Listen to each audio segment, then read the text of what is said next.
Salut à toutes et salut à tous et bienvenue dans cette nouvelle vidéo sur la chaîne C'est mon avis. Aujourd'hui, je vais vous parler du Samsung A51 dont vous pouvez évidemment retrouver le déballage sur la chaîne. Et tout de suite, c'est parti pour le jingle.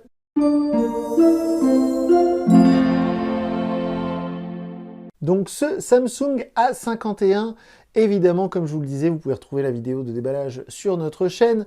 Je l'ai utilisé pendant une grosse semaine et je viens vous dire ce que j'en ai pensé, comme d'habitude. Et c'est vrai que ce Samsung A51, je vais vous le dire tout de suite, je l'ai beaucoup aimé, mais j'ai quand même quelques petites choses à lui reprocher. C'est un téléphone milieu de gamme, je le rappelle, il est aux alentours de 380 €. Comme d'habitude, sous la vidéo, je vous mets le lien vers la fiche technique GSM Arena, comme ça vous pourrez voir tous les détails techniques, le processeur, la puce graphique, la quantité de mémoire vive. Alors c'est 4 Go, le stockage c'est 128, c'est double SIM, et puis on peut aussi rajouter une carte micro SD. Et évidemment, c'est un téléphone... alors je dis évidemment, c'est pas si évident que ça, mais c'est la nouvelle gamme A51, donc tous ceux qui vont finir par un 1 et qui vont sortir là dans les semaines à venir chez Samsung, c'est du smartphone sous Android 10, Android Q, donc ça c'est vraiment une très très bonne surprise. D'ailleurs vous pouvez le voir tout de suite parce que c'est un thème sombre, c'est la grande mode des thèmes sombres et je vais vous en reparler dans un instant. Et donc c'est One UI 2, mais ça, tout ça je vous l'avais déjà dit dans la vidéo de déballage. Par contre là, le téléphone je l'ai vraiment utilisé, j'ai mis ma SIM dedans, j'ai pris plein de photos, je m'en suis servi vraiment à fond et je viens donc vous dire ce que j'en ai pensé. Comme d'habitude, et je le précise, je le redirai à la fin de la vidéo, mais je le précise tout de suite pour celles et ceux qui ne connaissent pas encore notre chaîne. Sous la vidéo, je vous mets le lien vers notre test écrit et dans ce test écrit, je mets un lien vers une galerie Google Photos et donc je vous partage tout plein de photos et tout plein de vidéos que j'ai pris avec ce A51. Donc si vous envisagez de l'acheter et si vous êtes encore indécis, eh bien je vous conseille d'aller voir la galerie Google Photos que je vous partage et comme ça vous pourrez vous faire votre propre avis sur la qualité photo de ce Samsung. Alors justement, on va parler tout de suite de la photo, comme ça ce sera fait. Alors effectivement, il y a un quadruple capteur, comme je le disais dans la vidéo de déballage, il y en a certains qui disent que ça ressemble à une plaque de cuisson, alors peut-être. En tout cas, moi je trouve ça vraiment voilà, très réussi, le design de ce téléphone me plaît beaucoup. C'est un grand smartphone, hein, vraiment, on est sur un grand format. Pour vous donner un exemple, c'est vraiment la taille identique à un iPhone 8 Plus, un iPhone 7 Plus. Par contre, ce qui est bien, c'est qu'il est très léger, parce qu'il est tout en plastique, il est très fin, donc ça, j'apprécie beaucoup, mais j'en reparlerai. On parlait donc de la qualité photo. Eh bien, je dois vous dire que oui, ok, d'accord, voilà, il fait de très belles photos. Je vous encourage à aller vous faire votre propre avis. Il y a un capteur ultra grand angle. Le capteur principal est aussi un petit peu grand angle, pardon. Mais c'est vrai que ce capteur principal, 48 mégapixels, il fait vraiment bien le job, il fait vraiment de très jolies photos. Le capteur très grand angle, il n'est pas exceptionnel, mais il fait aussi de très jolies photos. Et là où ce A51 m'a beaucoup surpris, m'a beaucoup plu, c'est dans les photos de nuit. Vous verrez, j'ai pris pas mal de photos de nuit dans un centre commercial, j'ai pris des photos de nuit sur un parking sous des lampadaires. Alors ça, il y a quelques années encore, même les meilleurs smartphones faisaient des photos pourries dans ces conditions-là. Et là, ce A51 s'en sort très bien dans les conditions de nuit. Donc pour le coup, c'était la vraie bonne surprise. Alors les mauvaises langues diront que oui, à 400 €, heureusement que ça prend des belles photos de nuit. C'est vrai qu'il est un petit peu cher.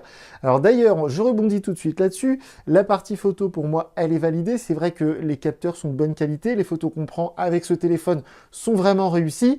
Par contre, effectivement, le tarif, j'en parle tout de suite, c'est vrai que je fais ça un peu dans le désordre aujourd'hui, mais le tarif pour moi, il est trop élevé. J'en reparlerai en fin de vidéo, mais c'est vrai que ce prix de 380 €, pour moi, il est vraiment pas justifié. Enfin, il n'est pas justifié, si, mais pour moi, voilà, ce serait vraiment une très bonne affaire s'il était un petit peu moins cher. J'en reparlerai tout de suite. On parlait de la qualité photo, il y a un truc aussi qui a éveillé ma curiosité quand je me suis intéressé à ce téléphone, c'est la batterie de 4000 mAh. C'est plutôt une nouveauté dans les grands constructeurs, surtout chez Samsung. Une chose est sûre, c'est que ça devient vraiment monnaie courante, ces grosses batteries. Maintenant, on a plein de batteries de 5000 mAh dans les smartphones chinois. C'est vraiment des très grosses batteries. Il faut se dire qu'il y a quelques années encore, les PC portables avaient des batteries de plus petite capacité qu'on a maintenant dans nos téléphones. Donc 4000 mAh sur ce Samsung A51, ça permet de tenir 2 jours sur une charge. Moi, en tout cas, vu mon usage personnel que j'ai eu avec ce téléphone, ça m'a permis de tenir 2 jours sur une charge systématiquement. D'ailleurs, sais pas si vous allez voir en pourcentage, il me reste 62%. Et vous voyez, je l'ai débranché du chargeur ce matin et j'ai fait toute ma journée avec. Donc là, ce soir, je pense que quand je vais me coucher, il sera encore à 50% de batterie. Vraiment, l'autonomie est très très bonne sur ce A51. C'est pas le recordman du moment. Pour moi, le Oppo A5 avait une batterie encore meilleure. Bah, d'ailleurs, a fait 5000 mAh. Mais l'autonomie du Oppo A5 était encore meilleure. Donc voilà, c'est vraiment là, ok, c'est validé si ça vous inquiétait, si vous hésitez à acheter ce téléphone et que vous vous inquiétiez de l'autonomie. Non, non, c'est bon, franchement, l'autonomie est très bonne. Ensuite, au niveau, alors ça c'est plus personnel, mais au niveau design, utilisation au quotidien, au niveau ergonomie, etc., ça a été pour moi un vrai plaisir d'utiliser ce téléphone. Il est grand, il est léger. Moi j'aime beaucoup les téléphones fins et légers. C'est vrai que c'est un grand téléphone, mais il tient bien dans la main. Et puis voilà, au quotidien, il n'y a rien de très agaçant. Les boutons tombent bien sous la main, etc. Cette interface Samsung One UI2, elle est vraiment très réussie. Et Android 10, ça apporte plein de petites choses très sympas au quotidien. Il y a l'écran AMOLED avec le Always Display. Donc vous avez aussi l'heure qui reste affichée tout le temps. C'est assez pratique. Il y a plein de petites choses comme ça qui m'ont beaucoup plu. Cette caméra ici en poinçon, la caméra selfie, vous voyez, qui a un petit trou en haut. Moi, ça ne me dérange pas du tout. Au contraire, je trouve ça très élégant. Voilà, il y a plein de choses qui m'ont vraiment plu au quotidien sur ce téléphone. Alors par contre, il y a quelques petits défauts pour moi qui ne sont pas vraiment des défauts rédhibitoires, mais des petites choses qui m'ont un petit peu agacé. Par exemple, ce lecteur d'empreintes qui est caché sous l'écran, je vais essayer de vous le faire. Voilà.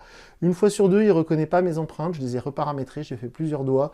Donc heureusement qu'il y a la reconnaissance faciale. Ouais, non, il veut vraiment pas. Ça y est, déverrouillé. C'est voilà, c'est un truc un peu embêtant. Alors c'est vrai qu'au niveau du design, c'est cool, il n'y a pas de lecteur d'empreinte apparent, il est caché sous l'écran, ok. Par contre, bon, c'est pas très efficace. En tout cas, j'ai vu mieux, notamment chez Xiaomi, chez Samsung, j'ai l'impression que peut mieux faire sur ce point. Heureusement, donc comme je disais, il y a la reconnaissance faciale, mais c'est pareil, la reconnaissance faciale, à plusieurs reprises, ça m'a étonné. Elle ne me reconnaissait pas, et pourtant, Dieu sait que j'ai l'habitude d'utiliser cette technologie sur des smartphones Android, même les moins chers, parce que maintenant, les constructeurs, pour baisser les coûts, eh bien, au lieu de mettre un lecteur d'empreinte, ils nous mettent cette reconnaissance faciale en 2D qui n'est pas très sécurisée, mais qui est au moins qui a l'avantage d'être rapide.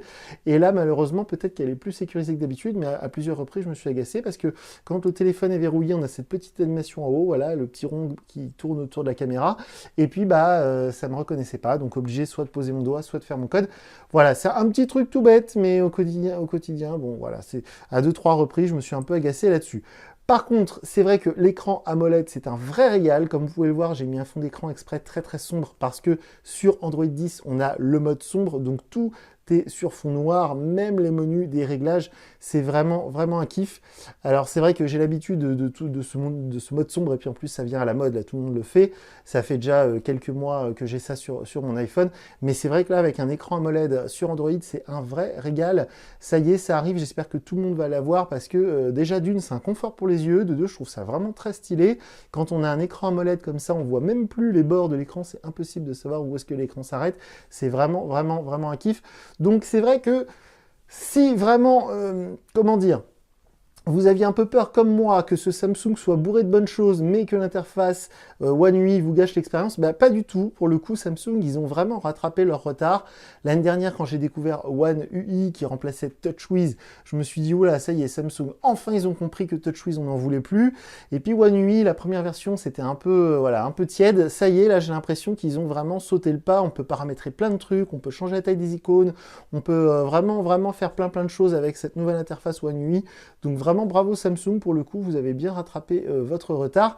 Et il y a plein d'autres choses sympas sur ce téléphone, mais il y a aussi donc, comme je le disais, des petits inconvénients et des choses qui me font dire qu'il est un petit peu trop cher.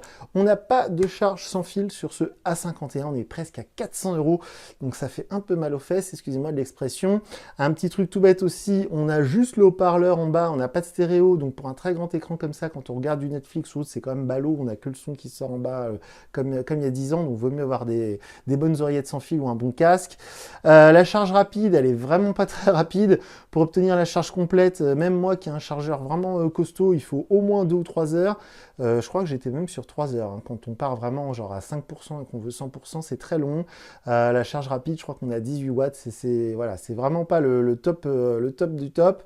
Il y a des petites choses comme ça, il n'y a pas d'étanchéité évidemment, mais il y a des petites choses comme ça qui me font dire que si ce téléphone n'était pas Samsung, s'il était Oppo ou s'il était Xiaomi, il serait bien moins cher. Donc voilà, c'est vraiment le seul regret que j'ai sur ce A51, en fait, c'est son tarif.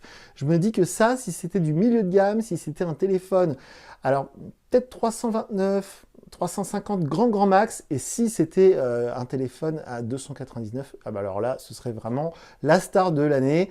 Je pense que là, il y a 80 € de trop sur ce modèle. En plus, comme on l'avait vu dans le déballage, il n'y a pas de coque offerte, il n'y a rien, il y a le strict minimum. Voilà, c'est un petit peu ballot parce que vraiment, il est plein de bonnes choses. Moi, j'ai vraiment très apprécié, ça se dit pas beaucoup, j'ai vraiment apprécié utiliser ce A51 pendant une grosse semaine. Je pense d'ailleurs que je vais le garder encore un petit peu parce que j'ai mis ma deuxième carte SIM dedans et au quotidien, c'est vraiment pas mal. Voilà, donc si vous avez des questions, comme d'habitude, n'hésitez pas à nous les poser via le formulaire de contact sur notre site internet ou via les commentaires sur l'article écrit. Mais je le rappelle, les commentaires YouTube, on les laisse ouverts pour vous, pour que vous puissiez échanger entre vous, mais nous ne lisons pas les commentaires YouTube, donc si vous posez des questions dans les commentaires YouTube, c'est pas moi qui vais y répondre, ce sera peut-être des monsieur je sais tout, il y en a plein, donc ça tombe très bien. Mais voilà, moi j'ai vraiment apprécié ce A51. La dernière fois que j'avais testé du Samsung, c'était le A10, il y a eu aussi le A20e, ça c'est vraiment des stars de 2019, le A10, ils en ont vendu des millions d'exemplaires. Et là, ce A51, donc, qui inaugure cette nouvelle gamme qui finit par des 1, on va avoir plein de modèles comme ça qui finissent par 1. Et eh bien écoutez, si c'est du même acabit, ça risque d'être vraiment pas mal. Un petit peu cher niveau tarif. Si vous pouvez l'avoir avec votre opérateur, et bien pour le coup, ça peut vraiment être une bonne affaire. Donc voilà pour moi, pour mon avis sur ce Samsung A51 que vraiment j'ai trouvé bien sympathique. Et puis, je vous encourage vivement à aller voir notre test écrit, parce que j'ai peut-être oublié de vous dire certaines choses dans cette vidéo que je dirai dans le test écrit. Et en plus de ça, comme je disais, vous pourrez voir tout plein de photos et de vidéos que j'ai pris avec ce bien chouette téléphone. C'est tout pour aujourd'hui. Moi, je vous dis à très bientôt pour une nouvelle vidéo sur la chaîne. Salut! Thank you.